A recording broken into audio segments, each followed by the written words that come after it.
Pendekar yang juga tersohor di dalam legenda Indonesia adalah sosok Jampang. Nama Jampang sebenarnya dari desa asal ibunya di daerah Depok dan ayahnya berasal dari daerah Banten. Jampang dikenal sebagai sosok yang gagah dan jago silat. Berbeda dengan si Pitung yang melawan Belanda, Jampang tidak melawan Belanda. Kisahnya diceritakan sebagai perampok tuan tanah dan orang-orang kaya yang tidak ingin mendermakan kekayaannya kepada orang-orang miskin. Kemudian harta hasil rampokannya ia bagikan kepada rakyat jelata, panti jompo, dan anak-anak tanpa orang tua. Orang tua Jampang wafat karena sakit, lalu Jampang dibesarkan oleh pamannya. Ketika Jampang beranjak dewasa, ia diperintahkan untuk belajar bela diri di daerah Cianjur. Di sanalah ia mempelajari silat dengan serius kepada teman pamannya tersebut. Setelah lulus, guru Jampang berpesan jika ilmunya itu tidak digunakan untuk hal-hal yang tidak baik atau tidak untuk kejahatan. Ia pun kembali ke rumah pamannya yang terletak di daerah Grogol, dengan kereta api jurusan Buitenzorg Batavia. Ia lalu diminta untuk berguru tentang ilmu agama. Setelah selesai berguru agama, Jampang merantau ke daerah Kebayoran Lama, Jakarta Selatan. Ia di sana tinggal di rumah kerabat pamannya. Di sana pula ia membantu berkebun dan berdagang buah di Tanah Abang.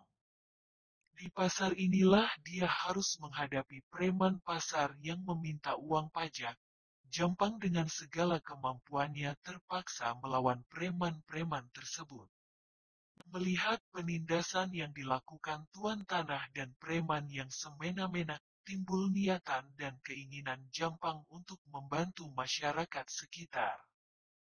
Dia berniat untuk merampok harta tuan tanah dan membagikannya kepada rakyat yang membutuhkan. Jampang dengan sepupunya yang bernama Sarpin, berniat merampok rumah Haji Saud untuk mengambil 2 ekor kerbaunya. Namun saat melaksanakan aksinya mereka ketahuan oleh pemiliknya. Karena mereka membawa 2 ekor kerbau, mereka merasa kesulitan.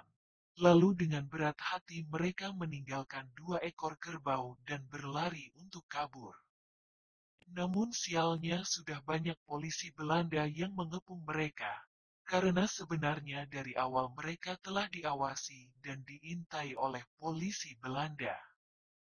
Mereka bisa ditangkap apabila terbukti melakukan perampokan. Jampang dan sepupunya sempat melakukan perlawanan tetapi karena kelelahan mereka akhirnya menyerahkan diri. Jampang diadili hukuman mati sedangkan sepupunya Sarpin dijatuhi hukuman penjara selama beberapa tahun. Jampang sangat tidak disukai oleh para tuan tanah karena kelakuannya yang merugikan mereka. Tetapi bagi masyarakat luas di sana saat itu, ia sangat dihormati dan dihargai karena jasa-jasanya yang membantu mereka.